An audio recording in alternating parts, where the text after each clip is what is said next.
6 ans après mon premier voyage au Vietnam, je me sentais toujours sous le charme de ce pays, émerveillé par tant de beauté et de simplicité. Je voulais que Sylviane fasse la connaissance de mon ami Bin, et aussi lui faire partager cet envoûtement. La vie rurale m'avait enchanté. Pour ce nouveau périple, ce sera une découverte plus intime de cette vie pastorale, et de lieux magiques qui pour moi symbolisent cet attachement à ce Vietnam du Nord. Le Vietnam au nord est frontalier de la Chine, à l'ouest du Laos et du Cambodge, 2 pays dont il est séparé par la cordillère anamitique. Cette chaîne de montagnes court sur près de 1100 km. Au sud, elle laisse la place au delta du Mékong, et au nord, au delta du fleuve Rouge. Notre circuit nous conduira essentiellement à travers le Vietnam du Nord. En fin de séjour, une escapade nous fera découvrir les environs de Hoi An et la lagune de Tam Son.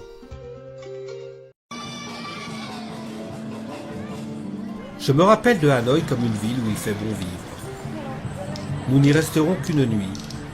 Le lac Hoan Kiem est le fil rouge reliant le passé au présent et un symbole lié à la vie des Vietnamiens. Au centre de la capitale, c'est un endroit reposant. Le soir, quand cette zone est devenue piétonne, ce lieu de rassemblement est très animé, joyeux et convivial.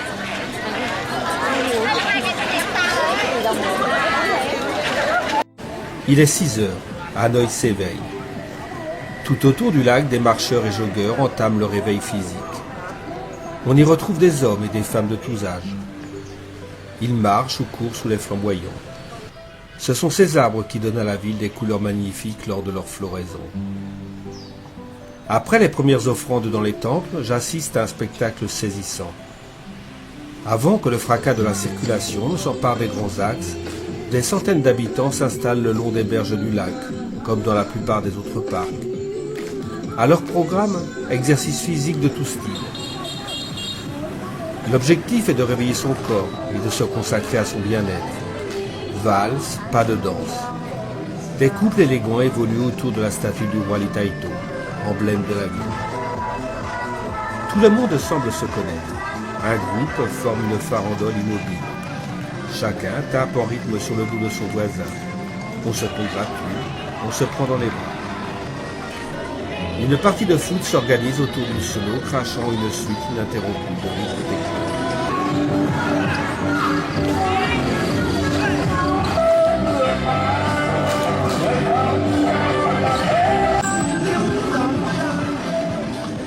Il est 7 heures. Le jour est totalement levé. Plus loin, un groupe de délicieuses dames âgées s'agite sur une macarena. C'est au travers de ces scènes que je m'imprègne de cette autre culture, de cet art de vivre. Il est temps maintenant de partir déjeuner et de quitter Hanoï. C'est dans un atelier de Hanoï que nous avons découvert les secrets de l'art délicat et subtil de la laque.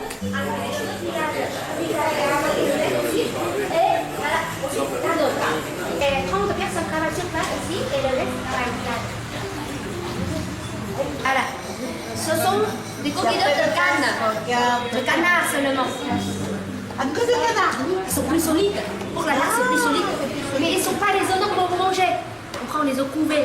Comme ça, elle n'a pas de mentale. Ça tient mieux. Et vous avez la couleur naturelle et blanche. La couleur là, c'est parce qu'on a. C'est là-bas ou. Ah non, là-bas. C'est en bas. Ah oui, oui. Bin nous fera la surprise, avant de nous conduire à son domicile, de la découverte du village de Can No, consacré à la fabrique de meubles. Dans ces entreprises familiales, la frontière entre vie personnelle et professionnelle est unique. La présence parmi les billes de bois de nombreux bonsaïs séculaires est signe de richesse et de prospérité. Notre balade débute par une cime. Le débitage en planche est l'élément de base de la fabrication de meubles.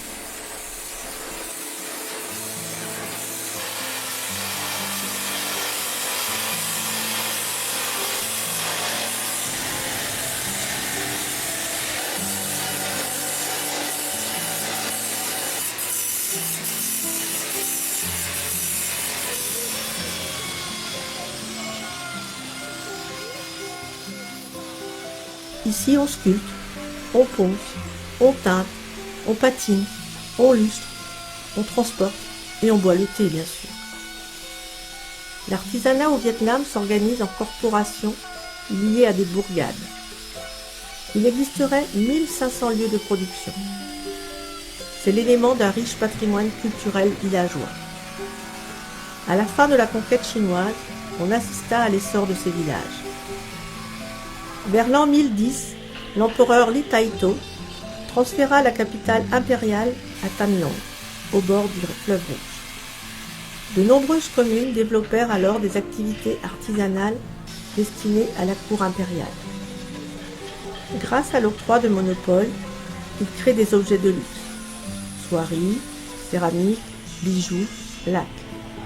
Toute une corporation d'artisans spécialisés dans la construction des riches demeures de la cour impériale était à la disposition de l'État. Plus tard, ces villages ont su très tôt intégrer les activités à caractère industriel dans l'économie rurale. Elles procurent une source de revenus pour compléter l'agriculture, améliorer le niveau de vie et permettre d'investir. Pour des voyageurs curieux, une escapade auprès des villages de métiers est une étape enrichissante à ne pas manquer.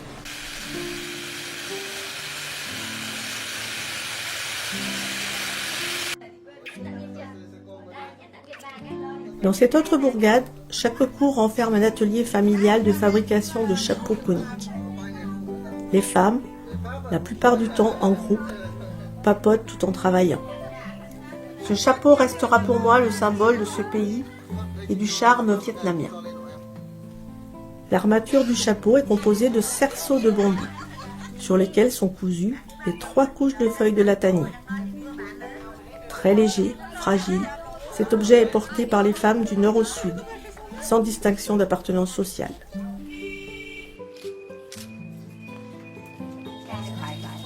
Une personne qui peut faire 2 chapeaux coniques comme ça par jour. Autre sorte de chapeau conique.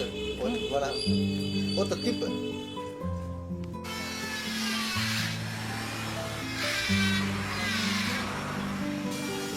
Prendre la route n'est jamais monotone. Ici, dans ces ateliers, des artistes sculptent de grosses souches de bois.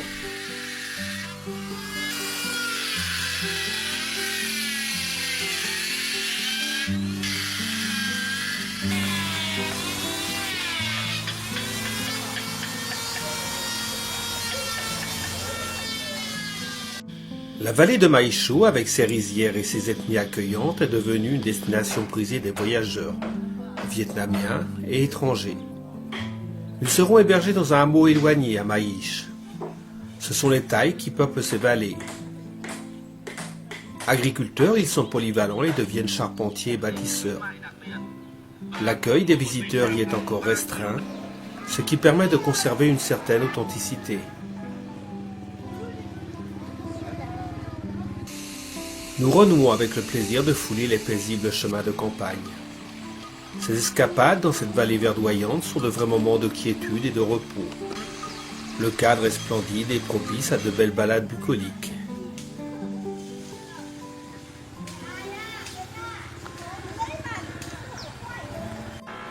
Plusieurs matériaux permettent de fabriquer les baguettes servant de couvert de table. Au Vietnam, celles en bambou sont les plus populaires. Les ressources sont abondantes et ce matériau est souple et solide. Ce bambou est pesé dès l'arrivée à l'atelier et payé à l'agriculteur. S'ensuit pour lui ensuite une transformation rapide pour terminer dans un bruit incessant en fine baguette rectiligne. Le bambou est la plante à usage multiple qui berce la vie des Vietnamiens du berceau à la tombe. L'usage des baguettes est depuis si longtemps ancré dans les mœurs qu'il s'accompagne d'une véritable philosophie. Tout d'abord, celle du couple. Un proverbe en est la preuve. Mari et femme sont comme des baguettes, ça va par paire. Ce même bambou est aussi le combustible des fours de séchage.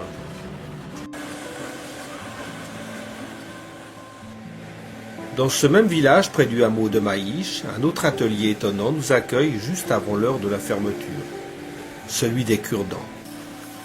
Ils sont également taillés dans du bambou. Les conditions de travail semblent épuisantes au regard de la chaleur sous les hangars métalliques, du bruit des machines et surtout de cette poussière omniprésente qui s'immisce partout.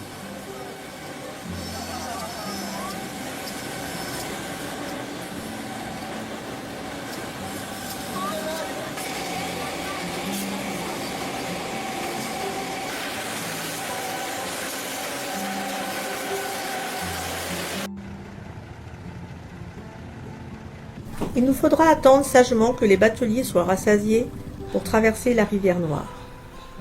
Longue de 900 km, il s'agit du plus gros affluent du fleuve Rouge. Sa largeur exceptionnelle est due à un barrage, l'un des plus importants de l'Asie du Sud-Est. La courte traversée me permet d'apprécier la puissance du fleuve et la beauté de la vallée. Tout se passe sereinement. Un remorqueur poussif guide le bateau vers l'autre berge.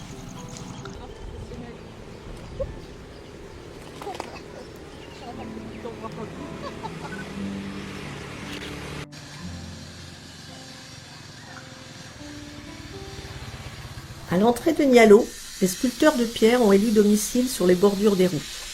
Les blocs de marbre, arrachés à la montagne, se découpent sur place. En passant entre les mains des artisans du village, les gros blocs sont taillés pour devenir du mobilier de jardin. Les blocs plus petits finiront en différentes œuvres d'art, très kitsch. Les maisons des artisans sont à la fois boutiques et ateliers. Accolées les unes aux autres, elles présentent une litanie d'objets sculptés, divers et variés. J'ai l'impression d'être égaré dans un univers fantasmagorique où tout est pétrifié.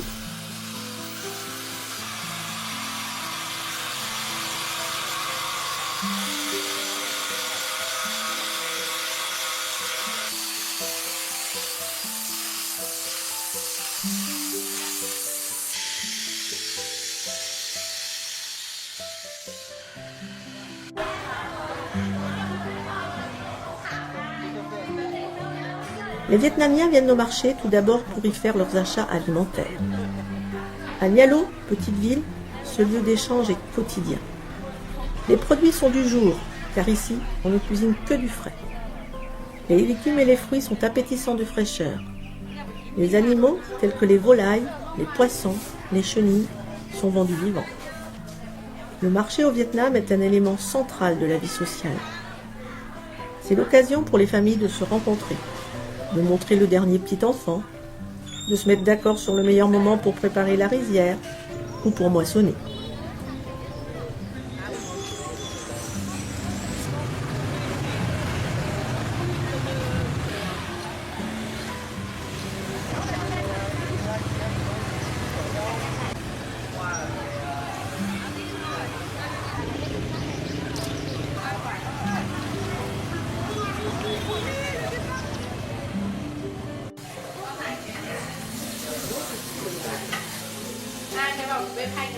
Après le marché, c'est l'effervescence joyeuse en cuisine, pour notre plus grand bonheur.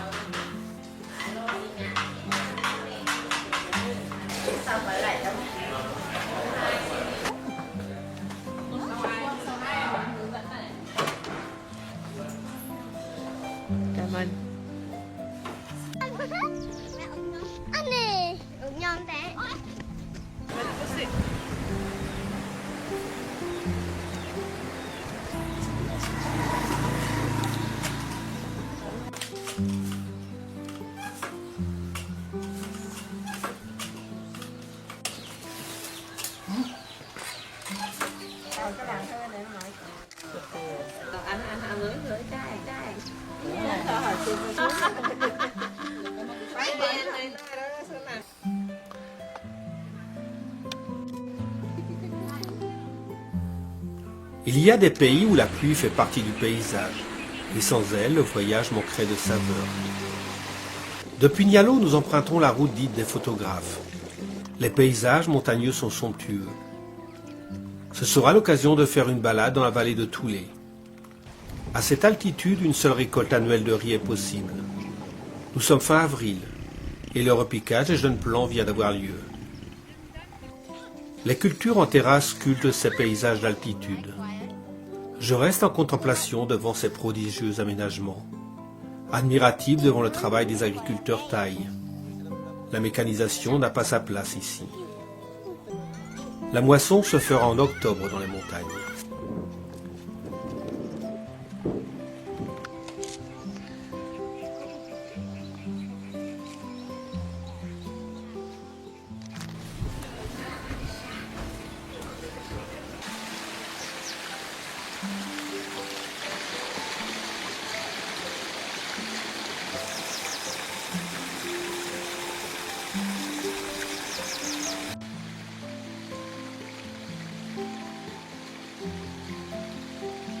Les amphithéâtres de rizières en terrasse ont toujours exercé un pouvoir hypnotique sur moi. Les rizières deviennent alors d'immenses miroirs où vient se refléter le ciel. L'eau de pluie remplit les terrains labourés. Le repiquage de riz va pouvoir commencer dans ces parcelles encore libres.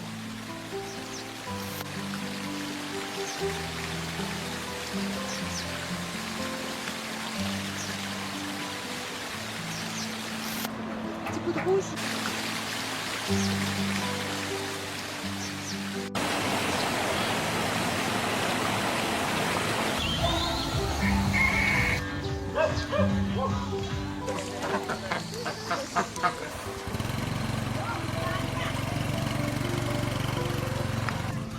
Vas-y.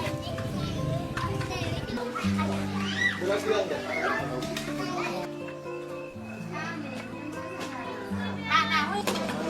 On va laver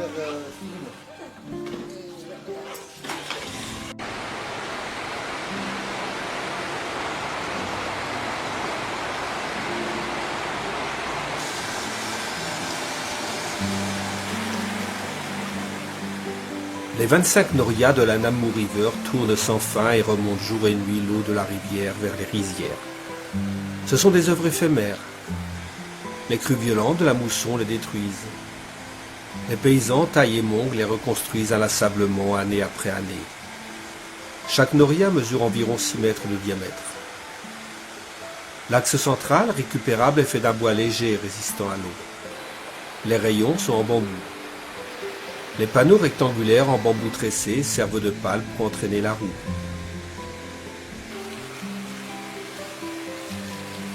L'eau est stockée et remontée dans des tuyaux de bambou avant de se déverser dans des canalisations de ce même matériau. Ce spectacle me ravit, autant pour la beauté des lieux que pour le courage de ces hommes.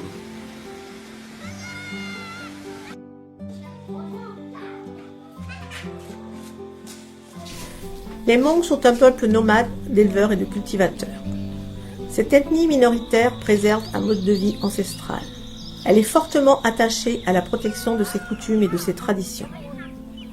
Comme partout, les femmes travaillent beaucoup et s'attellent à toutes les tâches.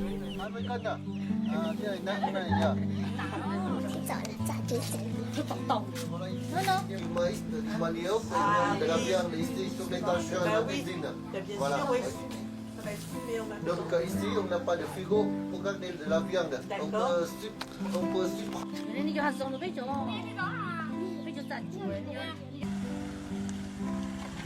Les Hmong sont l'une des 53 minorités ethniques. Elles sont installées dans les régions montagneuses les plus reculées et les plus inaccessibles du pays. En dépit des récents efforts de l'État pour réduire leur niveau de pauvreté et leur donner plus largement accès à l'éducation, ces ethnies restent les oubliées de la modernisation.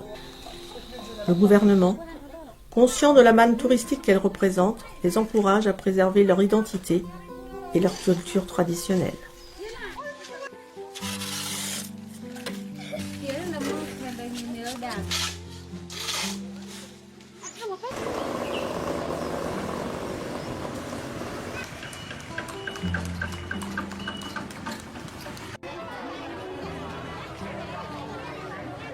Le marché de Baka est un des plus colorés du nord du pays.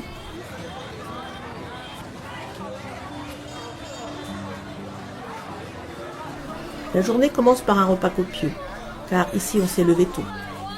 Le fumet des plats qui cuisent dans de gros chaudrons embaume l'air. De nombreuses minorités ethniques habitent les montagnes et le marché dominical est l'occasion de s'y retrouver et de commercer. Les femmes marchent depuis des villages éloignés sur des chemins escarpés, harnachées d'une hotte chargée de produits alimentaires. Les Hmong ont revêtu leurs plus beaux costumes traditionnels.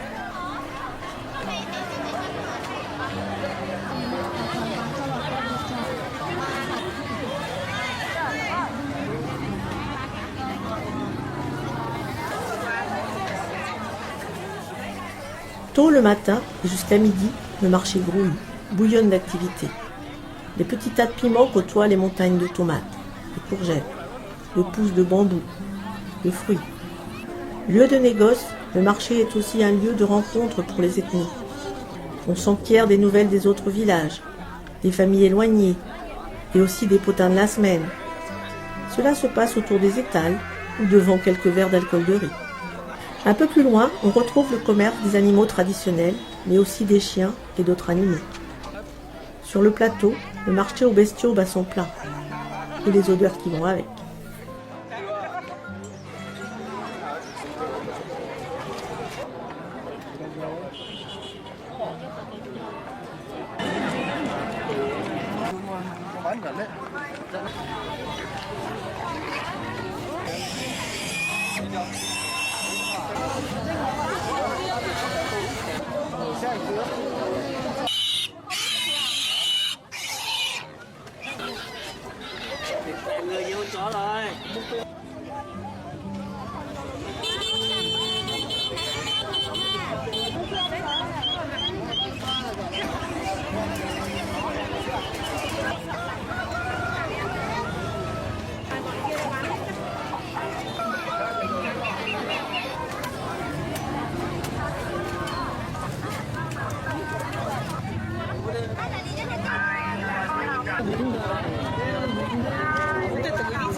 Dans chaque maison traditionnelle, on recherche l'autosuffisance alimentaire. On y trouve de tout. Un étang pour l'élevage de poissons, un verger, un potager bien entretenu, des cochons, des poules et des canards. À Atan, nous serons hébergés chez Doan. Dormir chez l'habitant est toujours un pur moment de bonheur, de découverte et de partage de leur vie. La nourriture nous ravit. Consommer les produits frais de la ferme est un régal. La maison sur pilotis dispose d'une grande pièce commune. La partie nuit est délimitée par des rideaux qui apportent un peu d'intimité. Ce tourisme communautaire est une source de revenus complémentaires. Le matin, après dégustation de bonnes petites crêpes maison, ce sera l'occasion de découvrir le village avec ses rizières en terrasse et d'observer la vie locale.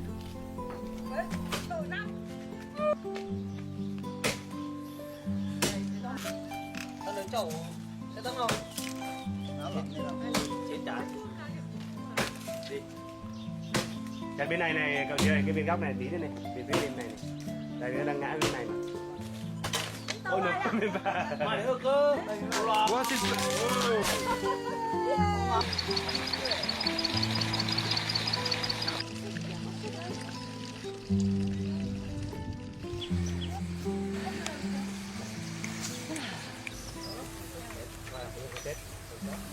Ils vont après, bon, ils font aussi, ils vont rentrer à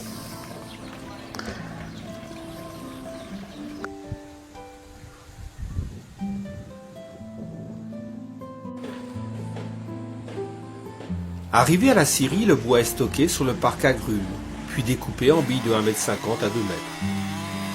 L'écorçage est exécuté souvent à la tronçonneuse et sans protection. Attention aux pieds. Pour les billes bien rondes, l'utilisation d'une écorceuse facilite l'opération.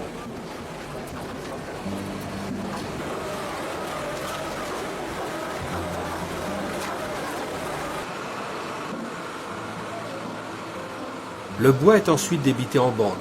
C'est l'opération de déroulage du bois. Dérouler du bois consiste à fixer la pièce cylindrique sur un axe rotatif à l'aide de griffes. Un couteau déroule le bois à mesure que l'axe tourne, à la manière d'un gros rouleau de papier. Les premiers éléments détachés sont sans valeur. Ensuite, on obtient une feuille continue. Le déroulage est utilisé pour la fabrication des feuilles minces qui, par collage, donneront le contreplaqué.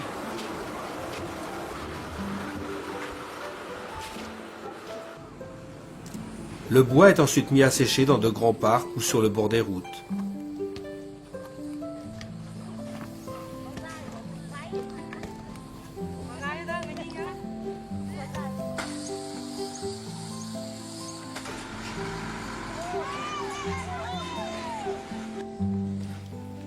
Comme vous pouvez le constater, ici comme ailleurs, les femmes sont au travail.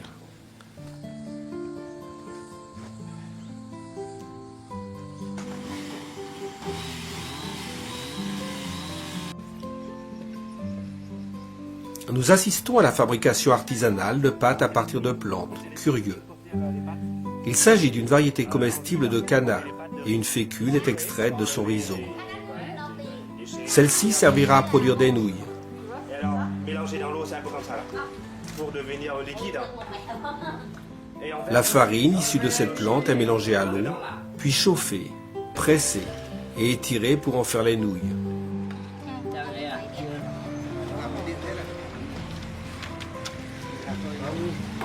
Còn nghèo quá. Cái này cho đến 2 giờ cô chưa làm cái này. Miền Nam lòng. bây giờ nó thăm Không có người ta mới xem. Le séchage est réalisé sur des clés de bambou. giỏi đâu, hát được, nó nhiều rồi được.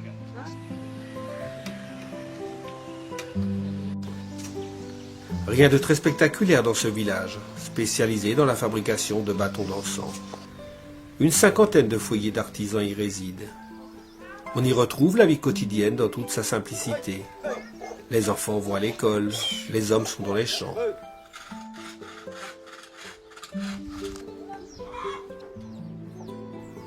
Durant les périodes plus calmes, les hommes et les femmes coupent avec une habileté incroyable des bûchettes de plus en plus fines dans du bambou. Nó không ấy được, nó mua về nó không mặc được. Nó đi nhiều lắm này, đi đến hơn 10 ngày này.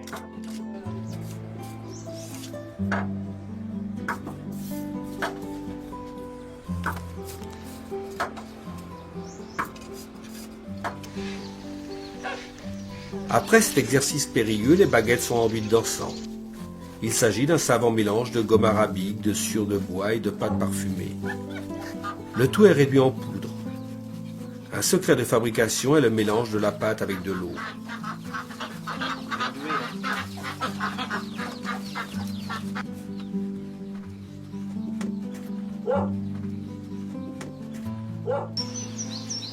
L'encens est un élément important.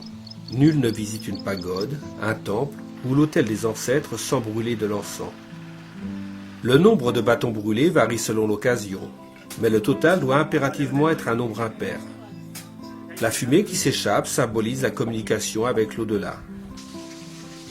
Le travail des ateliers s'anime considérablement pendant les mois précédant la fête du Tête.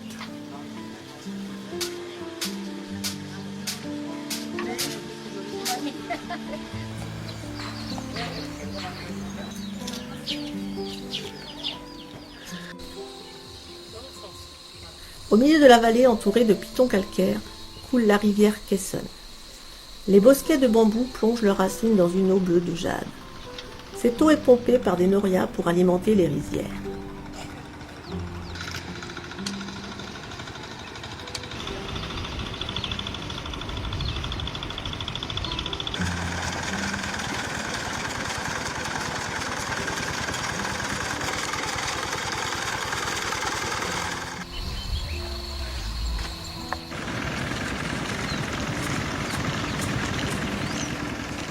La sérénité de cette vallée est rompue lorsque la rivière atteint une corniche de calcaire pour former la cascade de Bonzo.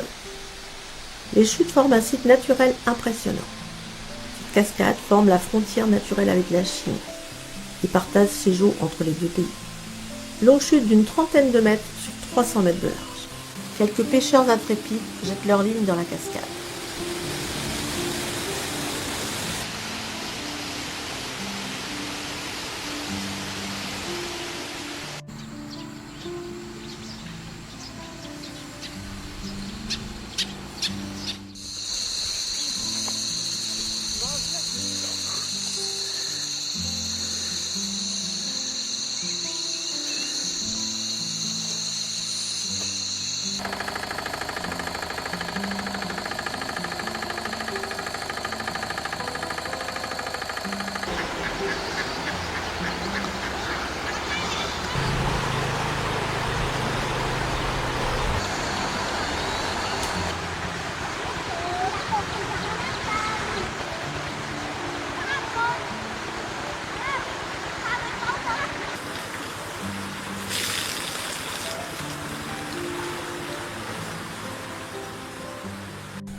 Les feuilles de tabac sont fréquemment récoltées à la main à mesure qu'elles parviennent à maturité sur la tige.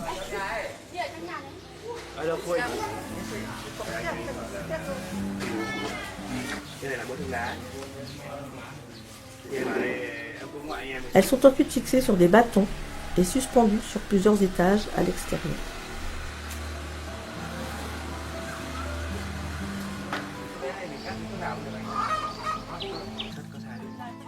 Un four les accueillera ensuite pour le séchage. Le traitement du tabac se fera en usine.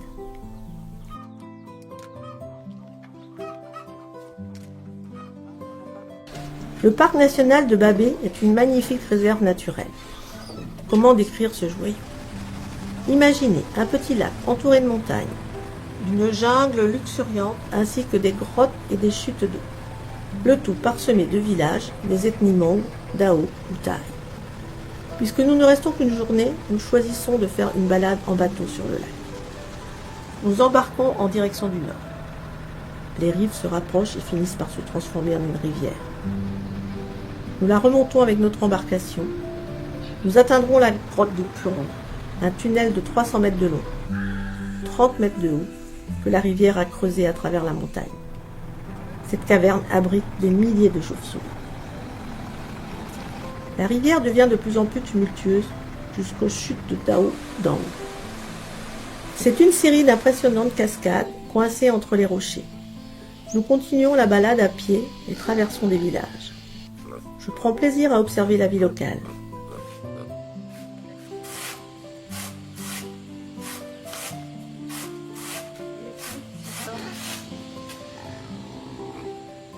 Nous reprenons le bateau pour descendre la rivière Nang.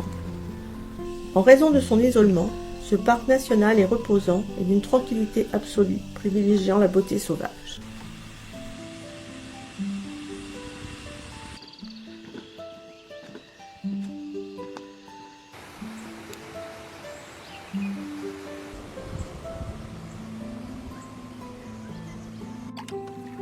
Dans la région de Tam Coc, le site de Van Long est un endroit charmant pour une balade au fil de l'eau.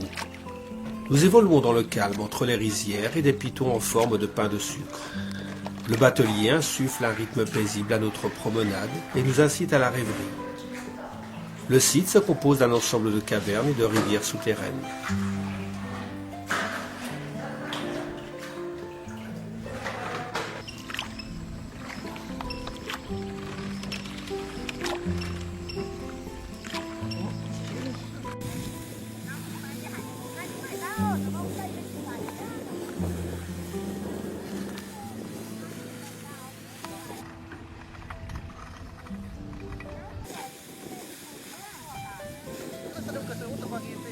Tam Coc, surnommé la baie d'Along terrestre, est un petit village situé à 7 km au sud de Ninh Binh. L'eau est omniprésente. Le vélo est idéal pour découvrir ce paysage aquatique. Nous prenons plaisir à découvrir ces milliers de pics karstiques entourés de rizières.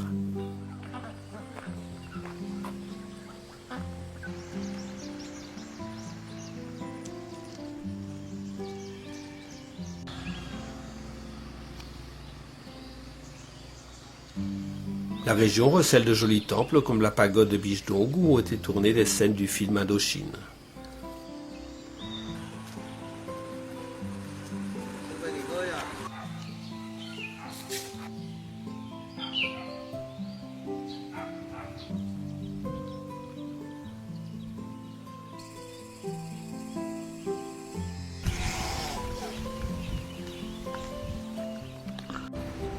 L'infinité d'îlots de la baie d'Along, véritable voie lactée d'îles baignant dans les eaux turquoises de la mer de Chine, est l'une des merveilles du Vietnam.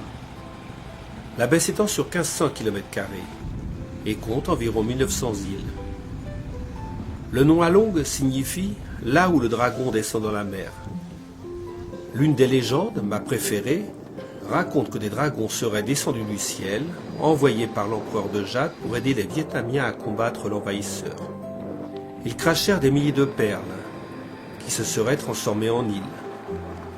Lorsque les bateaux des ennemis arrivèrent, ils se fracassèrent contre les rochers. Nous lèverons l'ancre pour une croisière de 2 jours dans la baie de Thulong. Celle-ci, moins fréquentée, est tout aussi belle. Notre jolie cabine dispose d'un balcon privé. Le romantisme est de mise. L'ensemble de ce paysage d'eau et de pierre donne un spectacle à couper le souffle. Au fil de la croisière, la jonque fera escale pour nous permettre de visiter des grottes naturelles.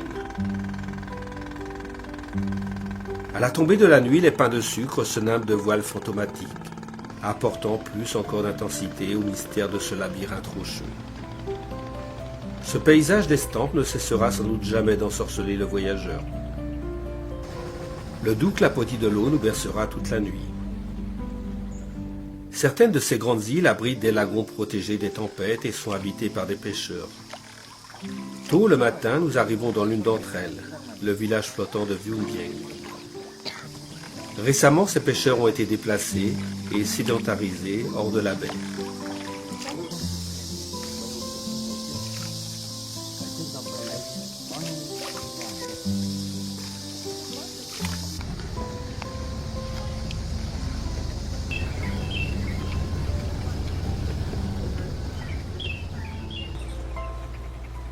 La baie de Tulong a été classée au patrimoine mondial de l'humanité par l'UNESCO en 1993.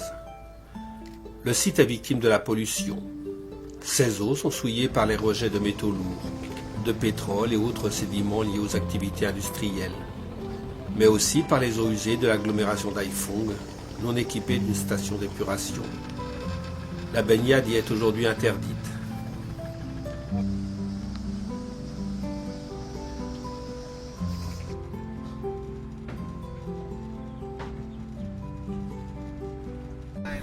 La présence de vertigineux empilements de bois le long de la route menant à Pulang m'intrigue. Bin, amusé, viendra à mon secours et me donnera la réponse. Ce bois est le combustible pour les fours servant à cuire les poteries. Pulang est l'un des 6 villages de potiers du delta du fleuve Rouge. Ce patrimoine artisanal, ancien, est associé à un beau patrimoine architectural. Tout ici est tourné vers cette fabrication. Les ateliers se sont associés dans une coopérative qui facilite la diffusion et la modernisation des techniques artisanales. Ces coopératives dispensent des cours de formation aux paysans des alentours.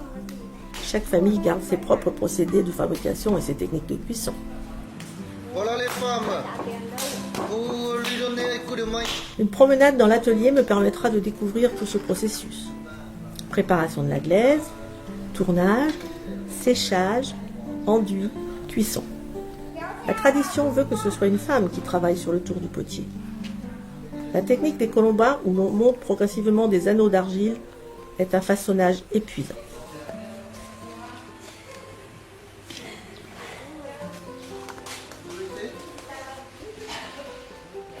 La décoration représente souvent des fleurs, le caractère chinois. Ce sont des peintres généralement anonymes qui travaillent en série. Ces dessinateurs talentueux tracent à main levée des images complexes. Impossible d'effacer une bévue sur l'argile poreuse.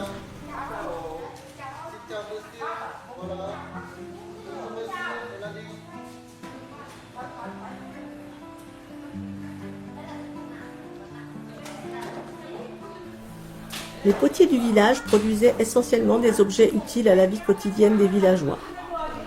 Les marmites, jarres, bols, brûle-parfums.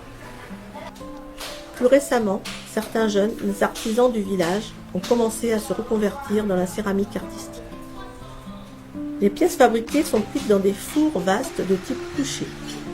L'utilisation du bois comme combustible présente de graves problèmes environnementaux. On doit aller de plus en plus loin pour en trouver, et la fumée dégagée pollue l'air du village.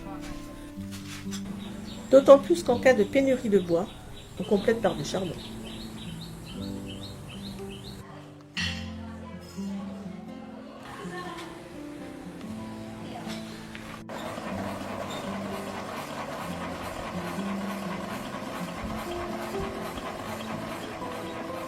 À Pulang, les potiers du village produisaient autrefois essentiellement des objets utiles comme des tuiles. Cette production artisanale est devenue marginale.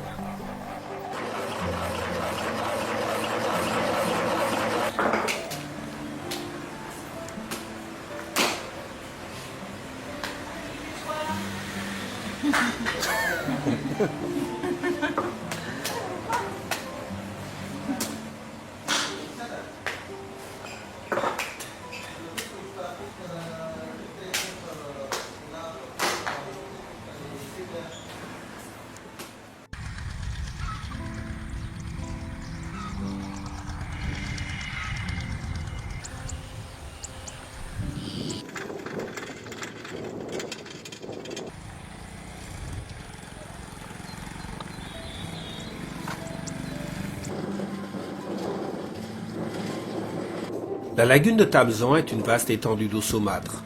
Sa longueur de 70 km en fait l'une des plus importantes du Vietnam. Elle est formée par l'embouchure de 3 rivières. J'ai tout de suite succombé au charme de cet endroit. La beauté du lieu est à couper le souffle. Quelques rizières sont encore verdoyantes, mais la plupart des champs sont arrivés à maturité et demandent à être moissonnés. Le vélo est le moyen de locomotion idéal pour serpenter sur les digues très encombrées et animées. J'observe tout ce travail où tout le monde s'investit. Dans cette région, il y a 3 récoltes par an. Nous assistons à celle du printemps. Le fauchage est réalisé manuellement tandis que le vannage est mécanisé.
Les premières lueurs rougeoyantes de l'aube coïncident avec le retour des barques de pêche.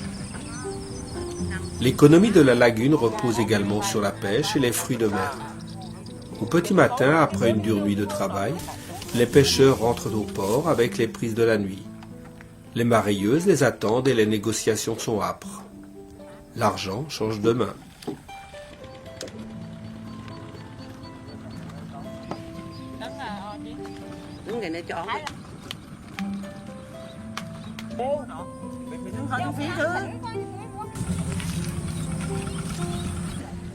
Năm chục à? 30.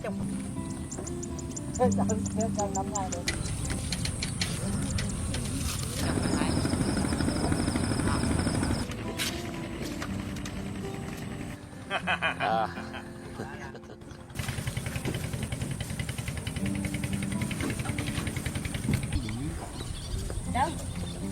Bả lăn rồi.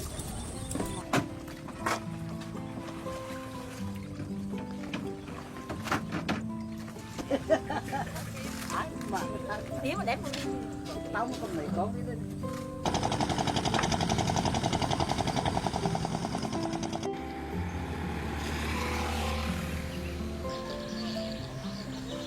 Entre la lagune de Tamzan et la mer, on trouve d'étranges constructions. Il s'agit de tombeaux et de temples familiaux. À la fois spacieux, opulents et colorés, les familles rivalisent d'ingéniosité pour offrir les plus beaux bâtiments à leurs ancêtres.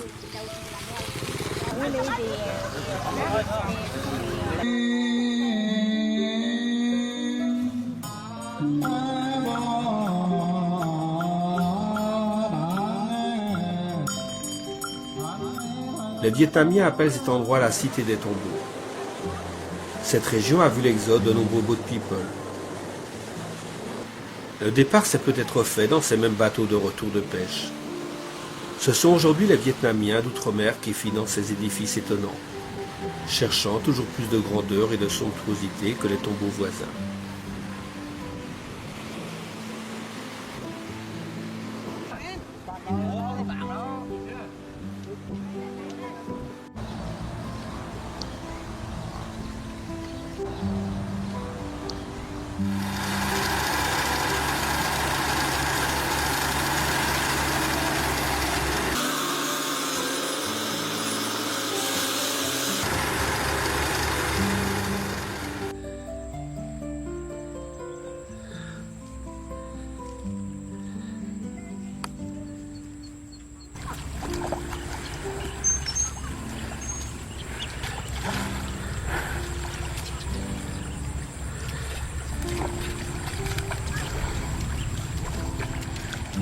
Nous enfourcherons nos vélos pour apprécier pleinement le cadre charmant des environs de Hoyan.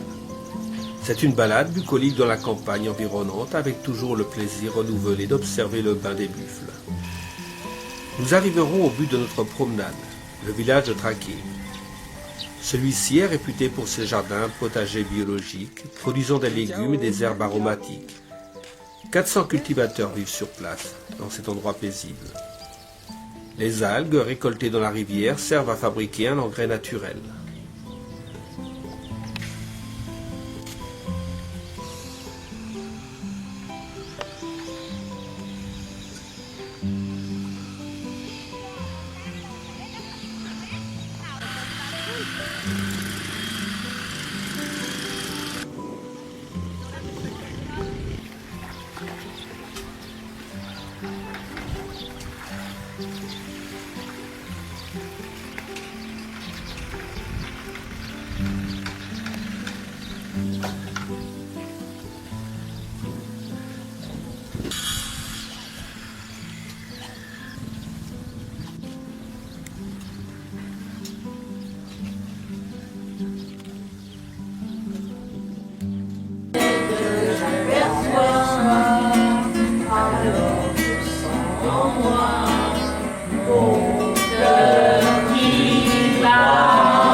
Đường mình chuyến xe ta băng qua hồng linh nhớ thành sẽ bước chân đi vì thương non sông tôi gạt nước mắt vẫn đi từng nước nơi áo này anh nói một năm nữa anh về mùa mưa này đến tôi luôn vui đón